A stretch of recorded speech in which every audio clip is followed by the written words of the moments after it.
everyone is working together to raise their voice in a unified effort. We are seeing options and choices taken away from those we serve. You have to have compassion. The moral test of government is how that government treats those that are in the shadows of life, the sick, the needy, and the handicapped. The workforce crisis is real. Without an adequate number of trained DSPs, we may fail the very vulnerable and deserving population that we serve.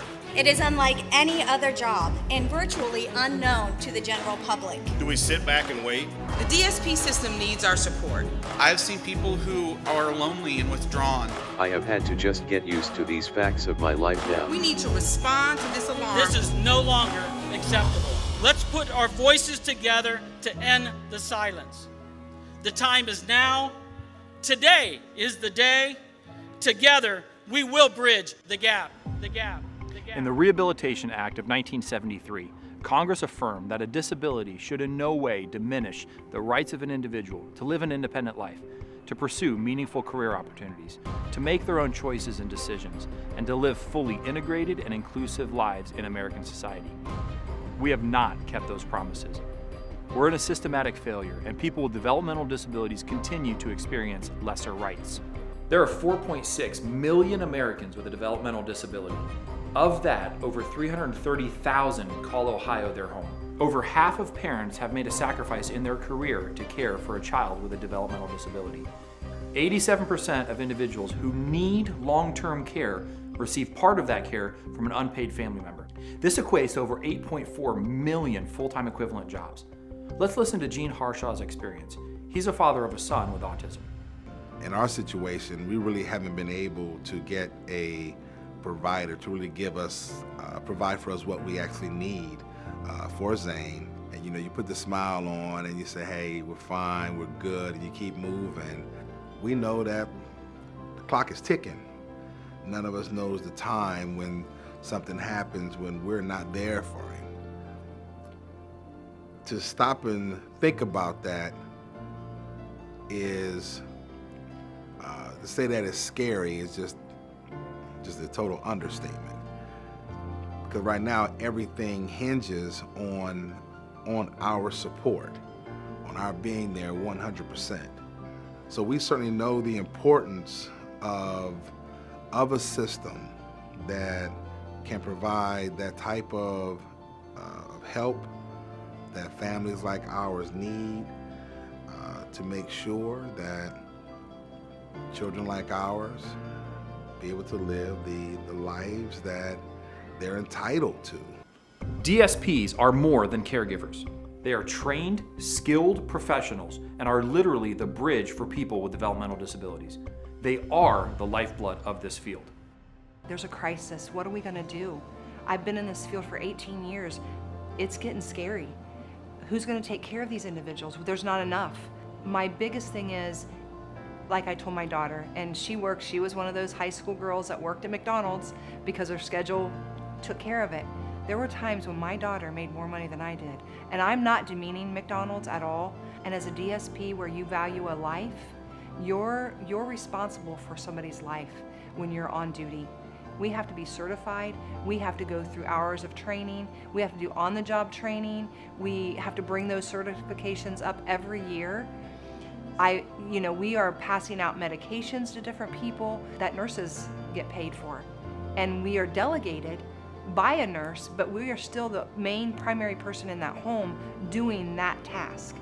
And it's not paid as a professional level. It's not even looked at as a professional level, and it needs to be. The average DSP who's entrusted to care for someone's life makes $10.55 an hour. Compared to other industries, the DSP wage does not reflect the value of their responsibility.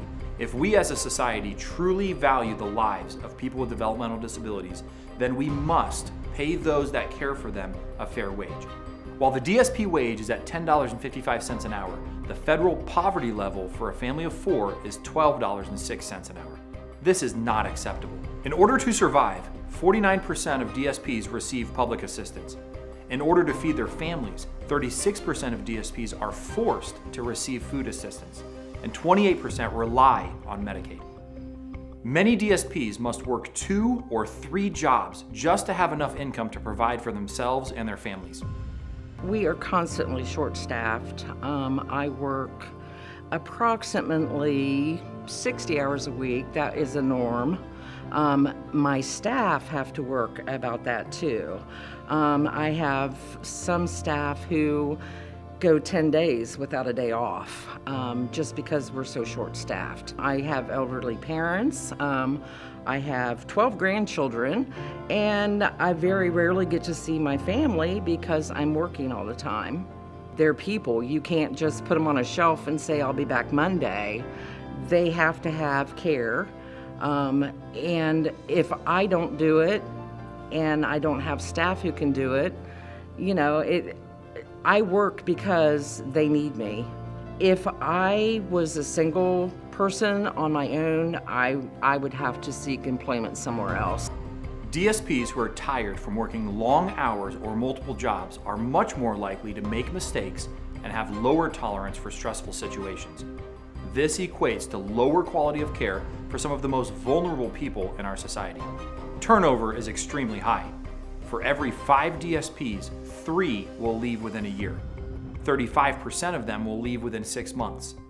Each time a DSP leaves, a person with a developmental disability is left to start over. Imagine entrusting your most intimate and basic needs with someone new every day.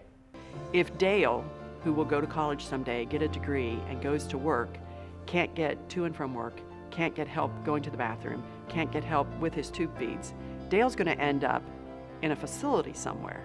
We're going to end up doing the direct opposite of what the directives of the department are. I would like to use an example that just happened 2 nights ago.